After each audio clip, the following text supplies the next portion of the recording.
নমস্কাৰ সকলোকে স্বাগতম জনাইছো মোৰ ইউটিউব চেনেললৈকে আশা কৰিছো আপোনালোক সকলোৱে ভালে আছে বৰ্তমান দুৰ্যোগৰ বতৰ চাৰিওফালে বানপানী হৈ আছে আৰু এই দুৰ্যোগৰ সময়ত সকলোৱে ভালে থাকক কুশলে থাকক হেতু ভগৱানৰ ওচৰত প্ৰাৰ্থনা কৰিছো কাৰেণ্টৰ কিছু অসুবিধা চলি আছে চাৰিওফালে যেহেতু নেৰানেপেৰা বৰষুণ সেই কাৰণে ভিডিঅ' তেনেকৈ দিব পৰা নাই তথাপিতো আজি এটা ভিডিঅ' আপোনালোকৰ সৈতে আলোচনা কৰিম বুলি ভাবিলো স্পেশালি এনআইএছৰ এটা বিষয় যেহেতু চৰ্চিত হৈ আছে এই কেইদিন আৰু অহা 2 আৰু 3 তাৰিখে যেহেতু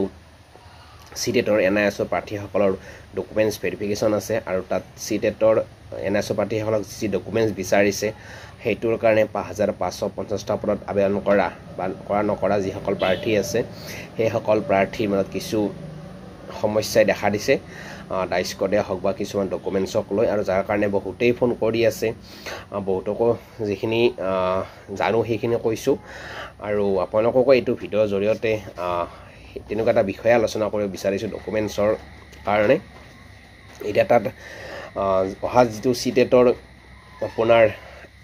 হিয়াৰিং আছে এনআইএছৰ তাত আপোনালোকক বিচাৰিছে একনলেজমেন্ট এডমিশন ৰিসিভ বা স্লিপখন বিচাৰিছে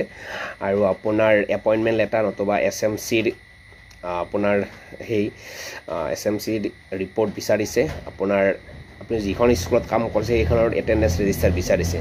ইয়াৰে আপুনি তিনিটা থাকিলে তিনিটাও দিব পাৰে বা নতুবা আপুনি ইয়াৰে যিকোনো এটা দিলে হয়তো হৈ যাব আৰু আপোনাৰ নেক্সট বিচাৰিছে ডাইচ কোড ৰেকৰ্ড এনেকৈ বিচাৰিছে এতিয়া কথাটো হল যে ইয়াৰে বহুতে সুধি আছে বহুতে ডকুমেন্টছ নাই এতিয়া আপোনালোকক এইটোৱে জনাব বিচাৰিছো যে পেনিত আপোনালোকে যথেষ্ট নহব বা হতাশ আপোনালোকে নহব সমস্যা আহে যেনেকৈ এনআইএছৰ ইনভ্যালিড হৈছিল তেতিয়াও এনেকৈ সমস্যাই হৈছিল আৰু তাৰ পিছতো ভাল দিন আপোনালোকে পালে এতিয়া যদিও সমস্যা হৈছে আপোনালোকে ডকুমেন্টছখিনি ধীৰে স্থিৰে কোনো ধৰণৰ মানসিকভাৱে টেনশ্যন নলোৱাকৈ আপোনালোকে ডকুমেন্টছ এপতকৈ বিচাৰি কিনে ৰেডি কৰি থৈ দিয়ক এতিয়া মেইন সমস্যা আছে ডাইচ কোডৰ ডিটেইলছ হয়তো বহুতে বিচাৰি পোৱা নাই আৰু যিসকলে বিচাৰি পোৱা নাই আপোনালোকৰ স্কুলৰ লগত যোগাযোগ কৰিব পাৰে হেডমাষ্টাৰৰ লগত বা প্ৰিন্সিপালৰ লগত আপোনালোকে আলোচনা কৰিব পাৰে আৰু আপোনালোকৰ যদিও স্কুলত নাথাকে হয়তো কিছু সংখ্যকৰ কি হৈ আছে বিঅ অফিচত অথবা ব্লক অফিচত সেই ডিটেইলছটো থাকে আৰু তাৰ পৰা বহুতে কালেক্ট কৰি আছে গতিকে তেনেকুৱা আপোনালোকে ডকুমেন্টছবিলাক কালেক্ট কৰিব পাৰিব ডাইচ কোডৰ সেই ৰেকৰ্ডখিনি বিচাৰি উলিয়াব পাৰিব আৰু আপোনাৰ এডমিশন ৰিসিপ্টখনো আপুনি বা এডমিশন ৰিসিপ্টে হওক বা আপোনাৰ এনআইএছৰ যিখিনি ডকুমেন্টছ আইডি কাৰ্ড বা আপোনাৰ এডমিশন আপোনাৰ কি বুলি কয় হেতু পেমেন্ট ষ্টেটাছ বা এডমিশনৰ যিটো ষ্টেটাছ সেইখিনি গোটেইখিনি ডিটেইলছ আপোনালোকে এতিয়াৰ পৰা এপতকৈ ৰেডি কৰি থৈ দিয়ক কাৰণ 5550টা পদত যিসকলৰ মানে কি হৈ আছে আবেদন কৰিছিল সেই সকলকো হয়তো এইখিনি ডকুমেন্টছে বিচাৰিব পাৰে আৰু বিচৰাৰ সম্ভাৱনা আছে সেই কাৰণে ডকুমেন্টছখিনি আপোনালোকে এই দিনতে হয়তো নাপাবও পাৰে আপোনালোকে কিছু কষ্ট কৰক আপোনালোকে নিজে অলপ ভাবক যে আপোনাৰ ডকুমেন্টছখিনি ক'ত থাকিব পাৰে ষ্টাডি চেণ্টাৰতো খবৰ কৰিব পাৰে তাতো থাকিব পাৰে বা আপোনাৰ স্কুলত বা আপোনাৰ য'ত অনলাইন কৰিছিল তাতো থাকিব পাৰে এনেকৈ আপুনি য'তে যেনেকৈ পাৰে বা আপোনালোকৰ ফাইলত কেনে অলপমান ধীৰে স্থিৰে মনবোৰ বান্ধি কিনে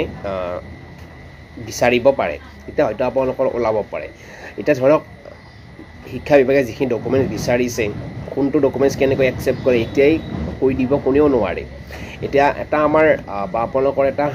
সুযোগ আছে যে 2 আৰু 3 তাৰিখে এনআইএছৰ প্ৰাৰ্থীসকলৰ ডকুমেন্টছ ভেৰিফিকেশ্যন আছে তাত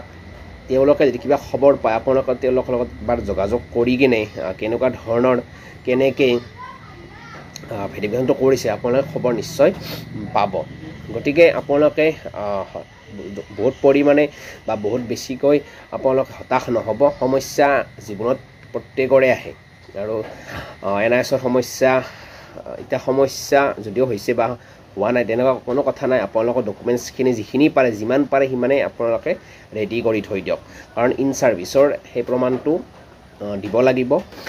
ইতিমধ্যে যেহেতু বিচাৰিছে গতিকে আপোনালোকে কোনটো ডকুমেন্টছ কেনেকৈ একচেপ্ট কৰিব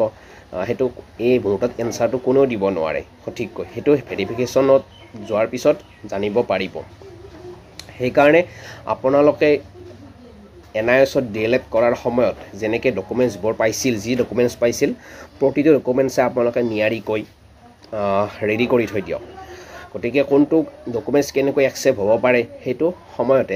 প্ৰত্যেকে জানিব পাৰে। এতিয়াই আপুনিও ক'ব নোৱাৰে বা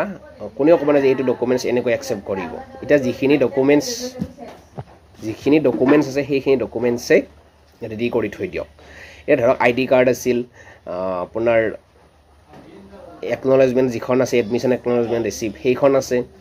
তাৰপৰা আপোনাৰ এডমিশ্যন পে'মেণ্ট ষ্টেটাছটো সেইটো ৰেকৰ্ডো আপোনাৰ অনলাইনত উলিয়াব পাৰি। গতিকে এনেকৈ যি আছে আপোনালোকে উলিয়াই থৈ দিয়ক, সেইটো সময়ত যথেষ্ট কামত আহিব। আৰু ইউডাছৰ ৰেকৰ্ডটো এতিয়া সেইটো শিক্ষা বিভাগ কেনেদৰে বিচাৰিছে সেইটো ভেৰিফিকেশ্যনত গ'লেহে জানিব পৰা যাব। এতিয়া একনলেজমেণ্টতো কিছু ডিটেইলছ আছে, সেইটো আপোনালোকৰ যাৰ আছে চাব পাৰিব। গতিকে এনেকৈ আপোনালোকে প্ৰত্যেকেই হতাশ নহৈ কিনে মোৰ আছে মোৰ নাই কাৰোবাৰ কথা বাদ দিয়ক, নিজৰ যি ডকুমেণ্টছ আছে সেইখিনি সকলোৱে ৰেডি কৰি থৈ দিয়ক। তাৰপিছত যদি কিবা অসুবিধা সেইটো শিক্ষা বিভাগে নিশ্চয় জনাব বা আপোনালোকক নিশ্চয় জনাব। এই মুহূৰ্তত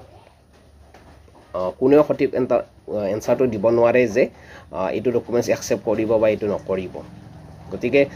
যি আছে সেইখিনি ৰেডি কৰি থৈ দিয়ক, পেনিক নহ'ব, সমস্যা নিশ্চয় সমাধান হ'ব। আৰু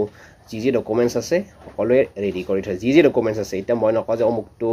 লাগিব অমুকটো নালাগিব। NISৰ যি ডকুমেণ্টছ আছে সকলোখিনি বা স্কুলৰ পৰা যিখিনি বিচাৰিছে সেইখিনি আপোনালোকে নিশ্চয় ৰেডি কৰিব পাৰিব। এনেকৈ যিখিনি বিচাৰিছে সেইখিনি ৰেডি কৰি থৈ দিয়ক। তাৰপিছত যেতিয়া আপোনাৰ ভেৰিফিকেশ্যনত নাম আহিব, যোৱাৰ পিছত আপোনালোকে গম পাব। আৰু যদি কিবা বিচাৰে নিশ্চয় তেওঁলোকে জনাব, তেতিয়া আপোনালোকে সেই ডকুমেণ্টছখিনি কালেক্ট কৰাৰ কাৰণে চেষ্টা কৰিব পাৰিব। এতিয়া যিখিনি আছে সেইখিনি ৰেডি কৰি থৈ দিয়ক। ধন্যবাদ।